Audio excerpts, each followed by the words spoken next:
So hello, everyone. Welcome to our Immigrants Rising webinar series. We're so excited to have Dan Berger join us today. Today, we're going to be talking about immigration remedies through entrepreneurship, as well as some other immigration remedies that all undocumented or documented youth should know about. So before we begin with Dan's presentation, I do want to give a brief overview of some of the other webinars that we've done. And just as a reminder for those of you who are new to our webinar series, Immigrants Rising is an initiative to promote entrepreneurship opportunities for all immigrants, regardless of legal status. So as part of this initiative, we've created some guides, we've created some webinars, and we're in the process of creating a website that will include all of the recordings of these webinars, the PowerPoint presentations, handouts, guides, and much more information. So just to give you a brief background on some of the webinars we've done, we started the webinar series in March, and we started with an introduction to working for yourself, where we talked about some of the differences between an independent contractor and an employee. We also did another webinar on ITINs, the individual tax ID number, EINs, employer individual numbers, and taxes. We also did another one on choosing a business structure, another one on building credit and getting access to financial capital to start your business. And today we're doing, again, the immigration remedies through entrepreneurship. In a couple of weeks, we're also going to be doing another webinar on developing a business plan. And as a reminder, all the webinars are recorded, and if you registered for this webinar or any of the other webinars, you will get a link to a shared Google folder that includes all of the recordings of the webinars, as well as some handouts that have been created for each one of those. So now I'm going to talk a little bit about our presenter today, who is Dan Berger, who is an attorney and partner at Kern & Berger, LLP. Immigration law firm. So Dan Berger is a partner and frequent speaker, editor, and writer on immigration law. He won the 1995 American Immigration Lawyers Association annual writing competition for an article on INS policies toward international adoptions. Dan has also been editor for the AILA Immigration and Nationality Law Handbook since 2000 and edited Immigration Options for Academics and Researchers, the International Adoption Sourcebook, and the Diplomatic Visa Guide. He has written on a wide variety of topics, including an outstanding professor, researcher, green cards, temporary visa, D3 waivers, green cards for Iraqi and Afghanistan translators, use of DNA evidence in immigration cases, and the elements of immigration law for in-house legal counsel. He's a graduate of Harvard College and Cornell Law School. We are so happy to have Dan with us to answer some of our questions and talk about some of the immigration remedies that exist. So without further ado, I'm gonna pass on the mic to Dan. Dan, thank you so much for participating with us today. Well, thanks so much, and thank you for all the great work that you do. I found out about E4FC before DACA, and just by reputation, and it's wonderful the work that you're all doing. So what I'd like to do is talk a little bit about the immigration system. I'm going to try to move through these slides relatively efficiently, and then there'll be a chance to ask questions later, and I think that will make sure that I'm actually giving you the advice that's most useful for you. Entrepreneurship and undocumented people with immigration challenges, those two categories really overlap quite a bit in interesting ways. I've been visiting college campuses and small businesses for many years, and the immigration system is all about categories. There are a variety of categories of green cards, there are a variety of categories of temporary visas, and people who fit very nicely into a category are all set. It's easy. It's the people who don't fit nicely into a category that are more difficult. And as we all know, DACA students can be one of them, but the entrepreneurs are definitely another. There is no really clear entrepreneur path, and so I'd like to talk about some strategies today. And now I'm just making sure that I know how to advance. Oh, there we go. Thank you. Leon is going to help me, because I think when I move the the arrow to advance went away.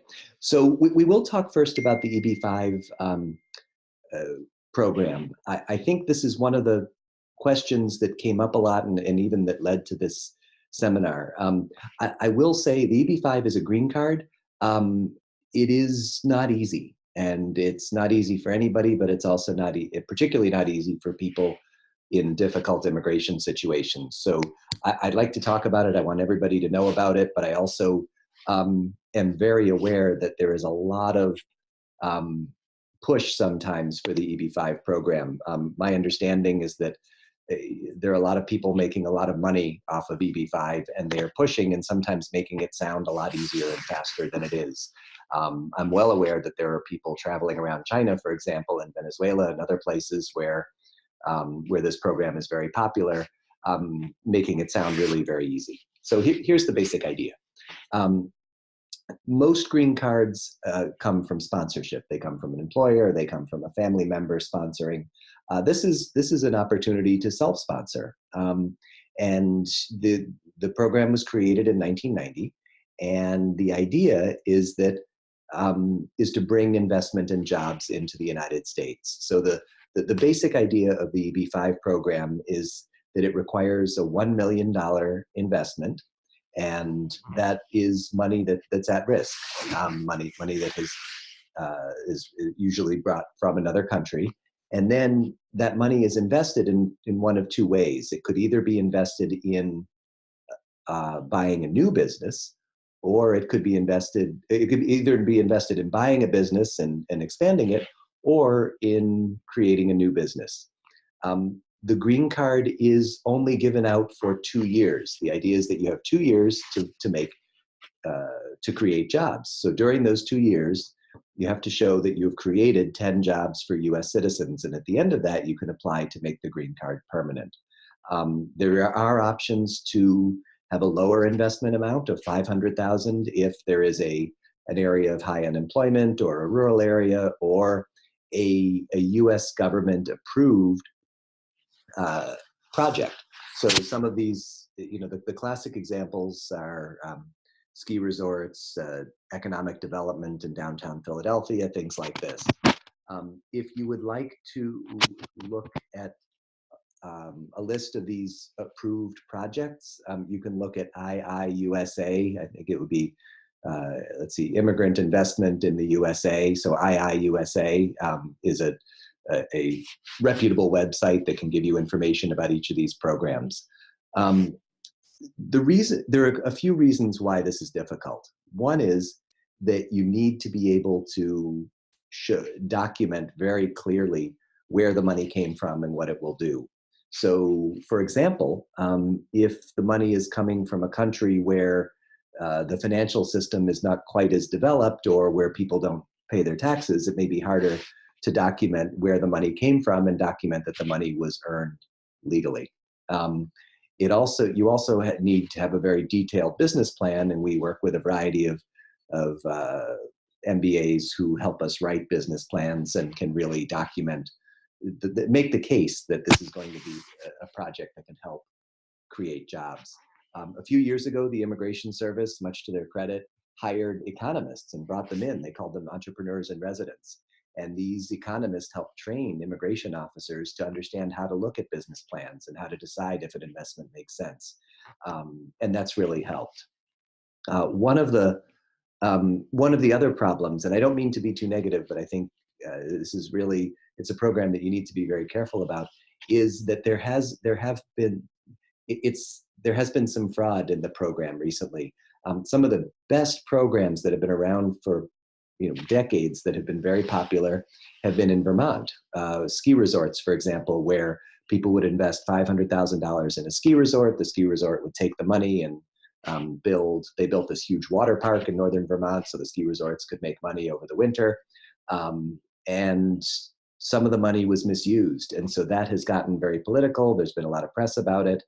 And what it means is that Congress is looking very carefully at the EB-5 program and may be making changes, possibly to make it a little harder, possibly to raise the amount that needs to be put in.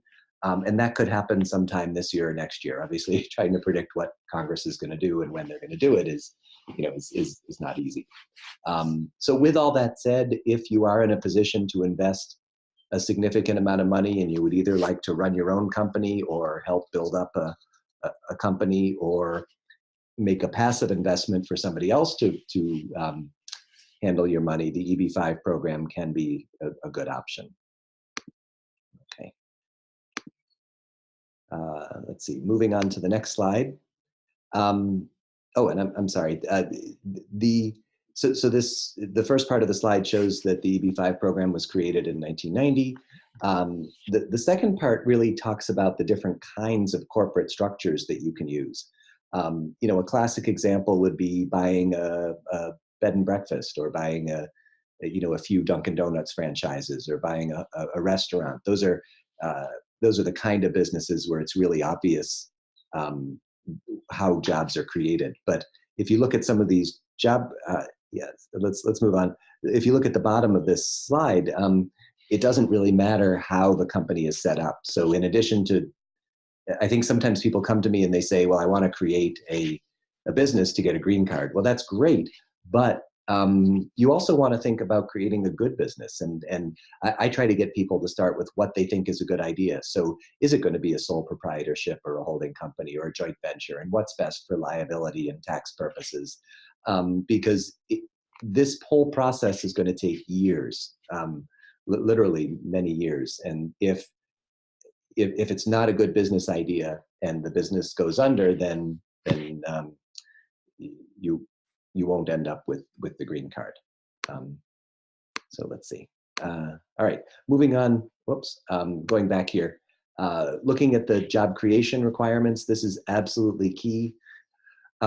Is creating jobs. If you are investing and creating a business or expanding an existing business, it's relatively easy to show job creation. If the investment is in a passive investment, such as one of these government-approved projects, then you can show indirect job growth. So for example, if a ski resort expands, then that also creates jobs for people working at the ski resort, for vendors that are serving the ski resort, and so forth. We could have, and there are day-long or two-day-long seminars just on the details of how to set up an investment for EB-5 purposes. And I think when people are budgeting, because it is so complicated, let's say for a $500,000 investment to qualify for a green card, people usually budget $550,000, just including all the fees of business planners and accountants and everything to try to create the documents that will work for the Immigration Service. Capital investment. Capital means something that you are investing. The money has to be at risk. So if you take a loan from the bank for $200,000, and that's an unsecured loan, or the money is secured by the business, then that money doesn't count, because the idea is if the business goes under, you lose the money. And if you borrow $200,000 from the bank and it's secured by the business and the business goes under, then you have not lost that money. There are special provisions for target unemployment areas. So basically a rural area or a high unemployment area, the minimum investment can be lower. It can be the 500,000 instead of $1 million. Okay. Let's see. Okay, so actually, I'm sorry to go back and forth. The other thing I'd like to just say about the EB-5 program is that because of the audience here, the EB-5 program is really like any other kind of green card. It's not a path. If someone is on DACA or is undocumented, it may be difficult to move into the EB-5 program unless there is a way to finish the green card here, or unless you process a waiver abroad.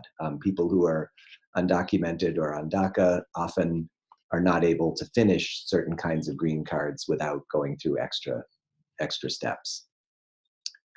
Okay, so and there is okay. I would also like to talk about another kind of immigration option that's relatively new. And at this point, we don't know exactly when or if it's going to happen, unfortunately. Just to give you a little bit of background, the Obama administration in 2014 decided to go through all of the immigration categories and try to see how to make them more entrepreneur friendly. It was a wonderful thing to watch. They really went through in great detail. And one of the things that they talked about creating was an entrepreneur parole rule. Parole, as you may know, is a kind of immigration status that you can get, and it doesn't matter if you're documented. Anybody can get parole.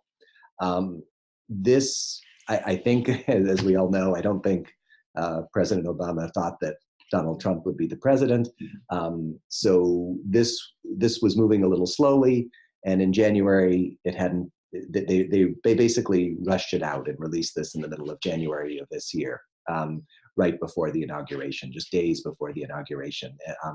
So it came out very quickly. It was supposed to start in 6 months. So the start date is supposed to be July 17th. We're not quite sure what's happening. We were relatively optimistic that it was coming because all the details are out, the forms are out. But just last week, we heard that the rule was sent back to the Office of Management and Budget. And so we don't know if the Trump administration is just going to sit on it or let it happen. It's a relatively small rule. It's probably would only affect a few thousand people, but what it does is really tremendous. And we're very much hoping that it does continue, and there is lobbying from the business community to try to let it continue.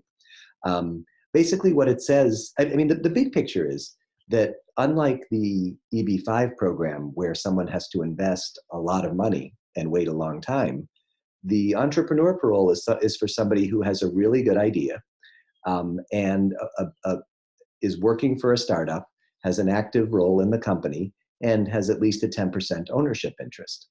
And beyond that, you don't have to show specific job creation. You don't have to show that you've invested money. What you have to do is show that there is significant potential for rapid growth and job creation. So basically what you have to do is show that it's a good business idea. And that's great because to set up a rule that's based on whether something is a really good business idea. Well, how do you decide what's a business idea? Let me see here. I'm gonna go back. The way to decide if it's a good business idea is to try to see if people who know better think it's a good idea. So if you can get an angel investor or a venture capitalist to invest it's about $250,000. That shows that it's a good idea. I mean, angel investors, the idea is an established angel investor knows what he or she is doing, and if they're going to put 6 figures into a business, then that shows that somebody who really understands entrepreneurship thinks it's a good idea. The same thing with government grants. If the business can get a government grant of $100,000 or more, let's say from the Small Business Administration, that's itself is evidence that it is a good idea. The parole can be granted for 2.5 years and can go up to 5 years total. And the idea is that with 5 years of status, even if you have trouble getting another visa or you're not documented, that you can have time to look for some other kind of longer term option and hopefully build the business in a way that maybe the business can sponsor. Again, I wish I knew more, and I think I will definitely be in touch with Ileana, and she can share with everybody what we learned. But it is something that we're really hoping that we'll be able to continue. Okay, so let's move on to some other categories. The H-1B, as you may know, is a very common immigration category, and let's see. I'm seeing some notes that people are having a little trouble hearing. So I'm going to try to talk I'll try to talk a little louder, and I hope that that's working. Okay, so the H-1B is a very common professional working visa. It is valid for 3 years at a time and can be renewed for another 3 years. It is for somebody who is working in their field. So if someone has a chemistry degree and is working as a chemist, that's a good example. It's not just for an English major who creates an app or wants to market designer clothing or something like that. The H-1B has to be for a job that matches one of your degrees. It also has to be a job that includes a market rate salary. So if and for some startups that can be different.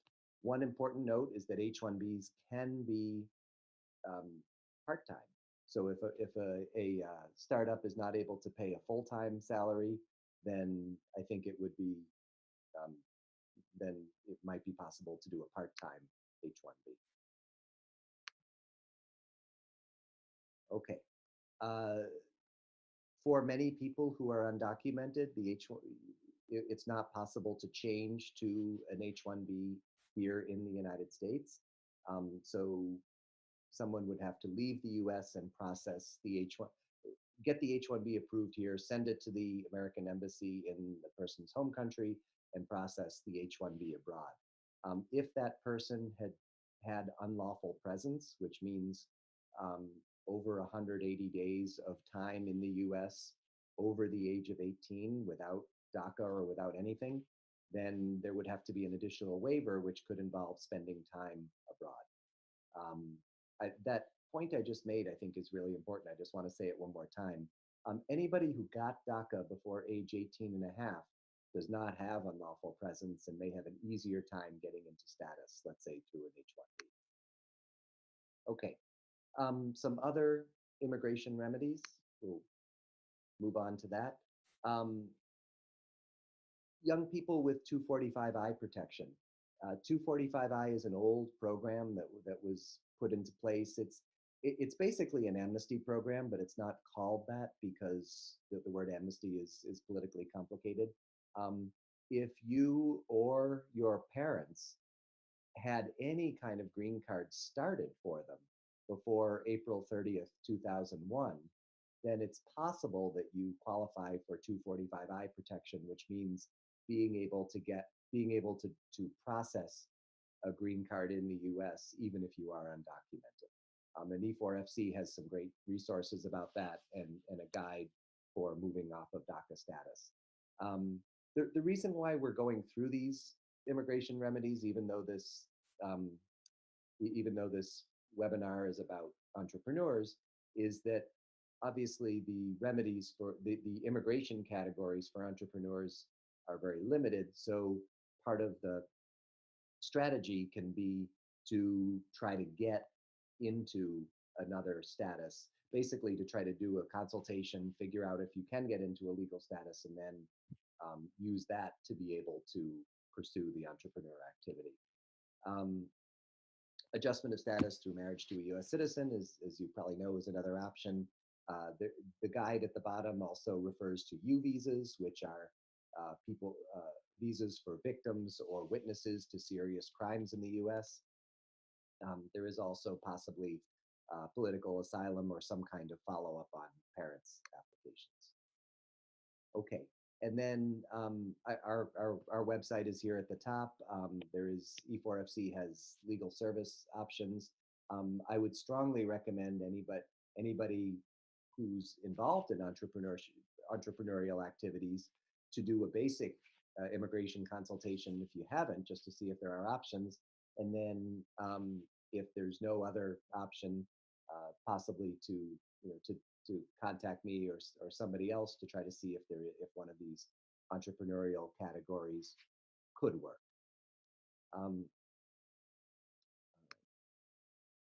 So and here are our contact information. It says info@curranberger.com. You can also just put my first name and get to me directly, dan@curranberger.com. All right. So I can keep talking about this all day, but maybe what we can do is try to take some questions at this point and see if we can help. And Liliana's back and she can help with Hello, hello, I'm back. Thank you so much for that overview, Dan. So now let's go ahead and start some questions. Let me see. Okay. Dan, are you able to open the chat? I don't think I'm able to. let me see here. I'm having a Oh, little. gosh. Okay, let me close. Okay, here we go in here. Okay, let me read. Okay, so we have a question. Question on the 1 million investment. Can the investment be made over time? It can be made over time, but the application cannot be filed until the full 1 million is invested. So it is a high bar. And I see that question also talks about using money from a business that is created by an undocumented owner. That unfortunately is not possible. One of the requirements for the EB-5 program is to show that the money was lawfully earned, and so it may be difficult to do that. At the very least, you would have to pay taxes on the money. Okay, let's see. And feel free to just write in your questions either in the Q&A or in the chat. So, okay, somebody asked, what was the year you mentioned regarding 245I? Oh, yes. 245I, it's April 30th, 2001.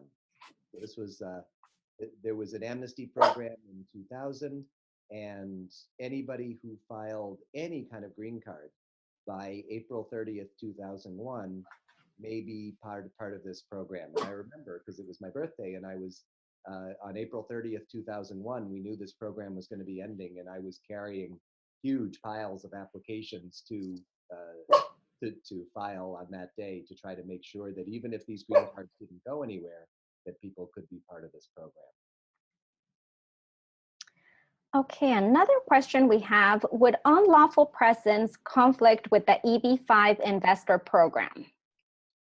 It could, and I think if I could, I think what I'd like to do is just explain that concept of unlawful presence just one more time, because it's so important for, Yes. This is something that was created in the mid-90s uh, by Congress, and the idea was that they would make penalties for people who stayed in the United States without a visa, and the idea was if they did that, they would discourage people from staying here without a visa, and people wouldn't overstay their visas. Well, that obviously didn't work out. But the way unlawful presence works is that if someone is here for more than 180 days without a visa, then and that person leaves the country, then that person can't come back for 3 years without a waiver. And if somebody is here for more than a year without a visa, without any status, and leaves the country, then that person can't come back for 10 years. What does that do? It means that people without immigration status can't change to an H-1B visa or finish an EB-5 case, for example, with in the U.S. And then, but if they leave to finish, then they might get caught with this bar. So there are really two strategies around this. One is the 245I that I was talking about, and which is an amnesty program that lets you finish here in the U.S. And the other is to process some kind of waiver abroad. So instead of waiting the 3 or 10 years abroad, you process a waiver, and there are certain categories of waivers that can be discussed. Great. Okay, we have a lot of questions coming in, so let me try to catch up on a few of these. Okay, is the 212D3 waiver also available for EB-5 investors? 212D3 is a temporary visa waiver, so no, unfortunately.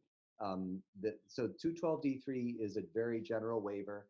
Anybody who's undocumented in the U.S., if you get a temporary visa approved, like an H visa, an E visa, which is another kind of treaty visa, then you can go abroad, apply for the visa at the U.S. consulate, and apply for a D3 waiver. And the D3 waiver is basically a balancing test. It says that they look at the immigration violation.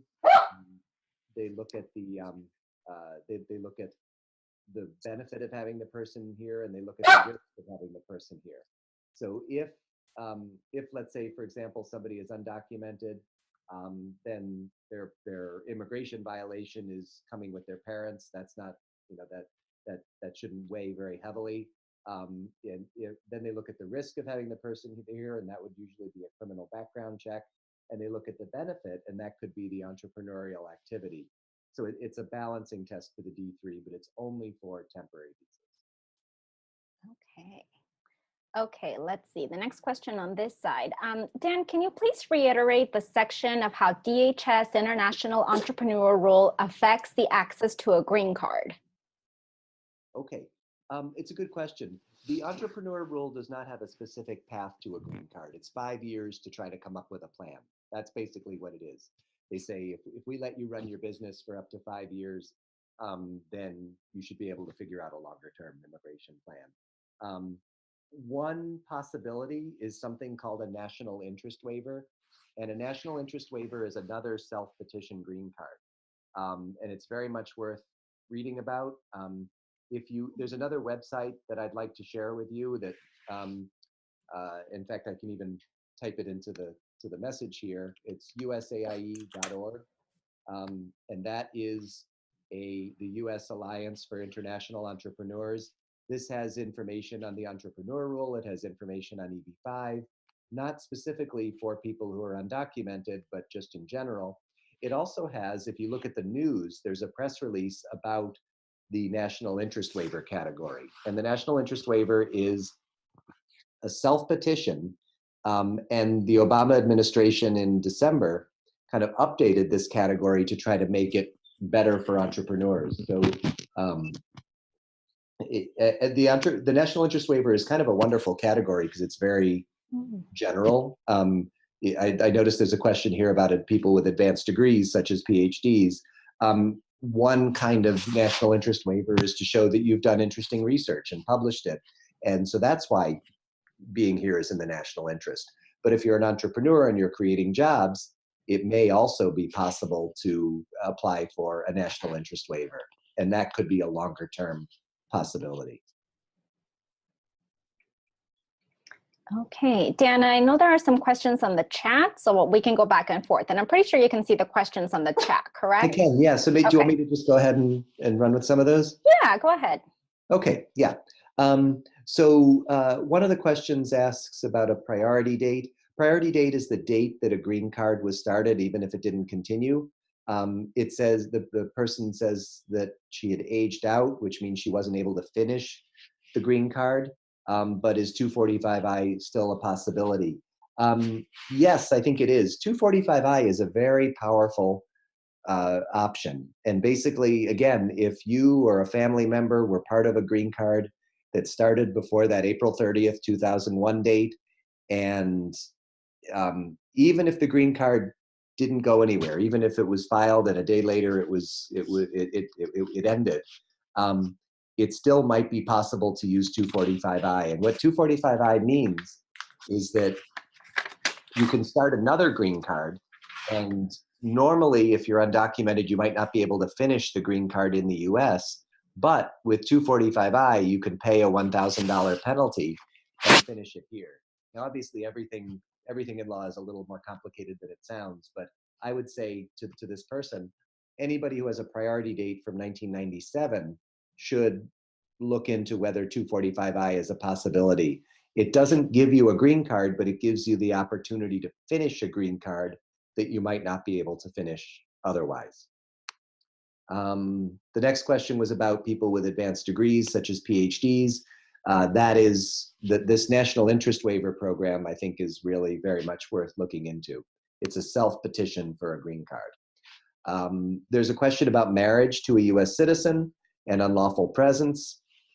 Marriage to a US citizen is a special category that excuses overstaying a visa and it excuses unauthorized work. So if somebody came to the United States on a tourist visa or a student visa and then overstayed. And during that time, she worked without authorization, and she's been here without authorization.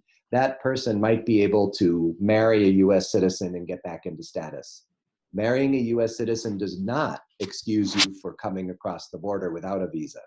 So anybody who came into the country without a visa would either need 245I or would need to set up a lawful entry.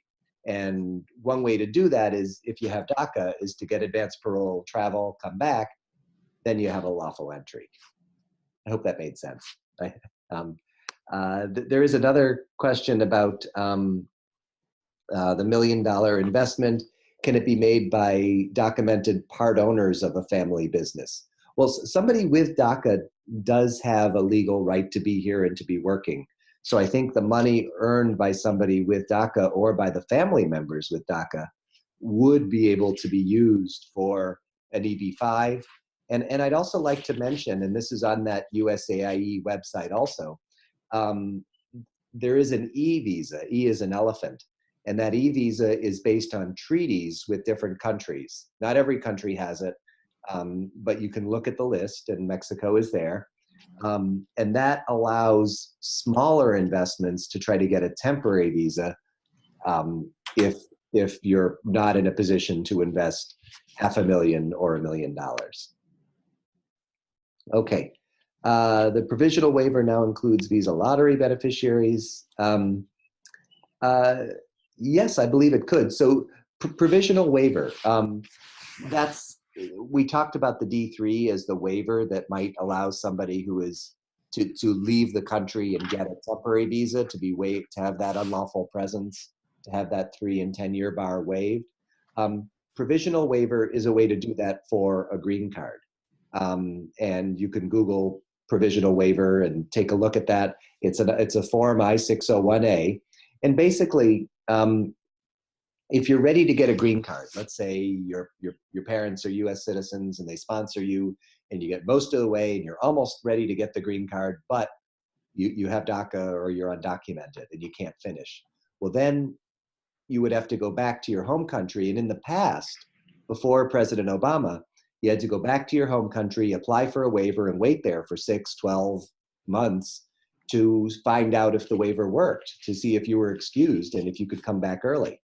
That was obviously extremely difficult and scary, and very few people did it. This provisional waiver means you can pre-process the waiver here in the US to see if, and then leave to go for the final interview. Now, again, this is all complicated. There are a lot of details, but it does involve having a U.S. relative, a spouse or a parent who has a green card or is a U.S. citizen, and it involves showing hardship to them, showing that if you are not allowed to come back, it would be very difficult for that person. So that's a provisional waiver, and it could potentially cover EB-5 investors. The EB-5 is a complicated multi-year process even to do the pre-application, but yes, it is a possibility. All right, so I think, Ileana, those are the chat questions that I see. Are you seeing others in the Q&A? Yes, I have a couple other questions. So let's see. Somebody recently graduated with their master's in a STEM field and have been working full-time for almost 1 year now. Started DACA when he was 21 and is now 26. He is from Mexico. Is there an expedited process via an H-1B visa? Or because I still have the accrued unlawful presence, I may risk having to leave the country to complete the visa process? Okay, so somebody with DACA who is from Mexico who wants to move on to a temporary visa would have to leave the country and apply for one of those D3 waivers. Being from Mexico, there is a NAFTA visa called a TN that might be possible for STEM fields. There's the E2 visa, which might be possible for somebody who is, if the company is primarily Mexican owned, and there might be the H-1B, but unfortunately, there is no way to change from DACA status to a temporary visa status without leaving and applying for a waiver. So in some way, at the beginning of the year, when we were a little more nervous that DACA was going to disappear, we were trying to look into those things. Now, it seems as if DACA is somewhat more secure. There were several memos from the Department of Homeland Security in February talking about keeping DACA. So I think at this point, for that person, the DACA work card may be the way to go. And it might be difficult to, it might be risky to leave the country and apply for the waiver abroad. And I believe you may have answered, but there was a follow-up. I understand the company sponsorship done usually is in the best interest for the company. Is the EB-2 visa option available based on this information? Okay, EB-2 is a category of green card. It's a general category of green card sponsorship that includes the national interest waiver. It also includes labor certification, which is basically advertising for the job and testing the labor market and showing that it's difficult to find a U.S. worker. EB-2 is a possibility for green card sponsorship.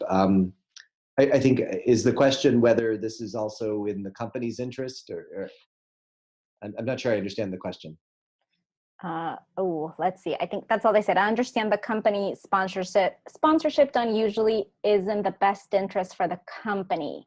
So if Norberto, if you want to follow up with a little bit of clarification on that, please let us know. Yeah. I mean, I think in my experience, if you're already working under DACA, we work with some very, really huge companies, and we work with some very small companies. And if they have an employee they like, then it's definitely worth exploring doing some kind of green card, maybe EB-2, or trying to get somebody onto a temporary visa, because DACA is a huge step forward over what things were like before 2012, but it's still not a secure long-term status. There are a couple of questions that came up on the chat. Let's see. Okay, if somebody entered with a tourist visa but lost the I-94, the little white card that you get, how do you show your entry? There are a variety of ways to do that. You can do a Freedom of Information Act request. If you Google Freedom of Information Act and Customs and Border Patrol, you can get a copy of your record. There's also something called an I-102 application that's on the USCIS website. That's another way.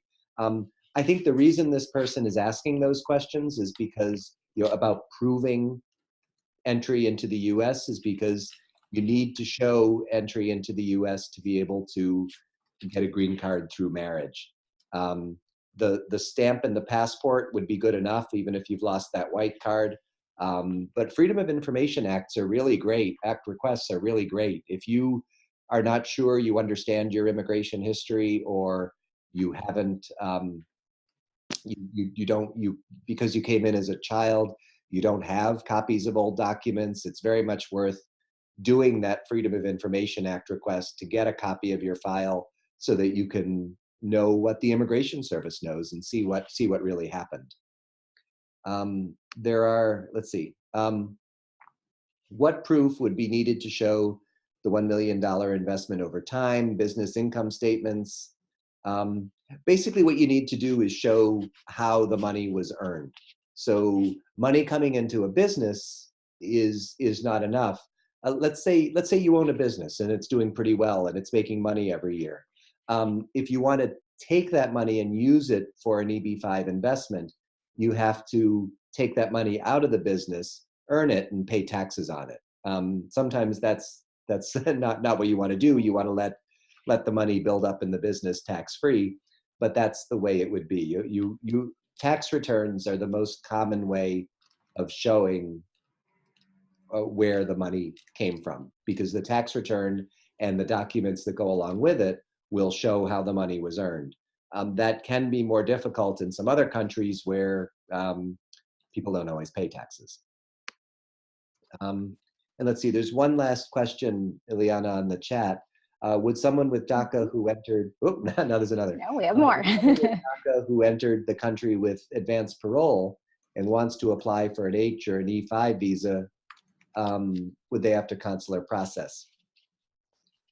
Probably yes, unless there is this 245I. So leaving and coming back on advanced parole gives a legal entry. That's tremendously helpful for somebody who is marrying a US citizen. But unless you're marrying a US citizen, you not only need a legal entry, but you need to be in a legal status. And DACA is not a status. DACA is just permission to be here. So if somebody has DACA and they traveled on advanced parole and they come back, unless that person is marrying a US citizen, or unless that person has that 245I protection, that person would probably have to leave the country to apply for one of these other employment-based visas, temporary or permanent. And again, you know, every situation's, I have to sound like a lawyer a little bit here, every situation's a little bit different. You know, please don't just assume that something's hopeless just because of some general statements I've made. There really is no substitute for going to a clinic, doing the evaluation at E4FC, talking to an immigration lawyer, and having somebody really go through every part of your history. Let's see. I think there's a question about who to contact about 245I. I'm sure that E4FC can give referrals. There is another website that I will type into the chat function, which is a very good one, and it's called immigrationlawhelp.org. And basically, this is a list of accredited legal service agencies, and you can look by state, and you can look in Southern California. In Southern California, which is where what this question is about, there's one called Public Counsel, but any of the agencies on that list are accredited. They should be good quality, and they should be able to advise people, and they will not charge if your income is low. So immigrationlawhelp.org is a way to find legal service organizations. And in Southern California, I know that Public Counsel is a good one, but there are also, I'm sure, many other good ones. Let's see. Last question here. In regards to the job creation requirement for EB-5, is there a time limit for the 10 jobs to be available? Yes, 2 years. So basically, if your EB-5 business plan is approved and you get the green card, you have 2 years, it's a 2-year green card. That green card expires in 2 years. And at the end of that, you have to file more papers to show that you have created the 10 jobs. If you get really close, if you create 8 or 9 jobs and you can show you really tried and your business is still going, it might work, but it's basically 2 years. Great. And I know we have maybe about 5 minutes left for questions, and someone in the Q&A did ask a question about the possibility of starting a business without adjusting status. So I referred them to watch some of the previous webinars. Again, Immigrants Rising is intended to provide information about how this is possible regardless of legal status. So definitely it is possible to work as an independent contractor and start a business. And then let's see, we have another question. I'm planning to obtain my PhD in mechanical engineering. I'm looking into the option of completing my degree in Canada. Would it be easier to apply for status adjustment after completing my PhD in Canada, or should I stay in the US and pursue a PhD here and apply for status relief here? That is a very good question. In general, getting more education is a benefit in the American immigration system. There are more green cards and temporary visas available for people with PhDs and with higher education. If someone leaves the US, then it might be some remedies are not available. So for example, the 245I that I talked about, if you leave the US, you can't take advantage of it. So by leaving the US, somebody might be triggering that 3 or 10 year bar.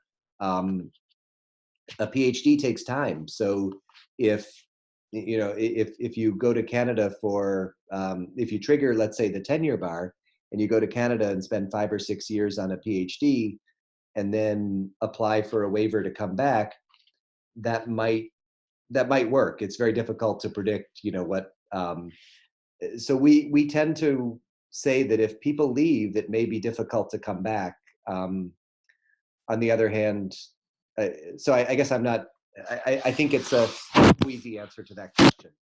Certain remedies may be lost if the person leaves, but if you leave and spend many years abroad and get a higher degree, you may do better applying for a waiver to come back here. Okay. Another question in the Q&A? I don't see any other questions on the Q&A. I did get a text message. Let's see, a question via a text message. So Okay. in regards to the EB-5, are there any business structures that are better than others? That's a good question. Not really. I think the big thing about the EB-5 is that it's a good idea. So, and I'm just going to type in also in the chat function this IIUSA. I think it's .com. Try.org if .com doesn't work. But that is a nonprofit group that of all of the, it's a trade organization of all of the government approved projects. So if you're investing in a government approved project, kind of a passive investment, that's where you would look. Here, just so I can't remember, I don't want people to get frustrated. And then, but if you're creating your own business, I would just do whatever is best. Again, a green card through EB-5, it's that it could take 2 years to get the 2-year green card, and then so it might take 2 years to get the green card, and then it's only good for 2 years, and then it might take another 2 years to make it permanent. So you're talking about possibly 6 years, maybe longer, depending on if you're born in China or India, because they have backlogs. You really want it to be a good business idea, and if you and your accountant and your business advisors think that a particular business structure is going to be the best, I would go with that. You really want to focus on what's a good business idea and what is most likely to be a successful long-term business.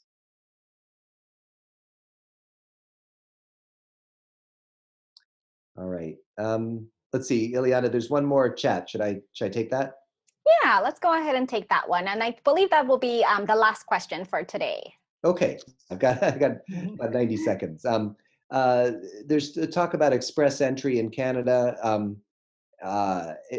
Basically, I think the question is about applying for status in Canada. I'm an American immigration lawyer. I try to help people come here, but the Canadian system is often easier. And the Canadian system also adds together different categories. So for example, in the United States, you can apply for a green card through your job skills or your education, or you can apply through family. Those are totally separate categories in the United States.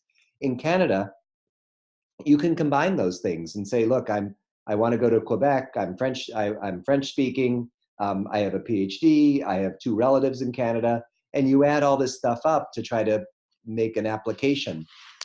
So if you are able to, it may be that some people who have trouble getting status here may be able to get status in Canada. If you stay in Canada long enough and become a Canadian citizen, then getting a visa to come back to the United States might be easier. Again, by leaving, you may trigger the 10-year bar, but it is true that Canadians are the one country in the world that has very special opportunities to come to the US. Canadians do not need to apply for a visa. They can just show their passport and come into the country. There's also NAFTA. There are various NAFTA benefits that Canadians have. So it is a possibility. All right. Okay, great. And with that question, we're going to close our webinar today. Again, Dan, thank you so much for your time. Very much appreciated. And again, this webinar is recorded, so I will be sending out the link to the recording for this webinar and all the others. I am also working on guides that will include this information, and I will be working very closely with Dan to make sure that we're up to date on all the information. So again, thank you so much to all of you who were able to join us today, and stay tuned. Our next webinar will be on business plans. So thank you so much for your time. Have a great evening, everybody. Good night. Bye, Good night. Dan. Thank you so Bye-bye. much. Thank you.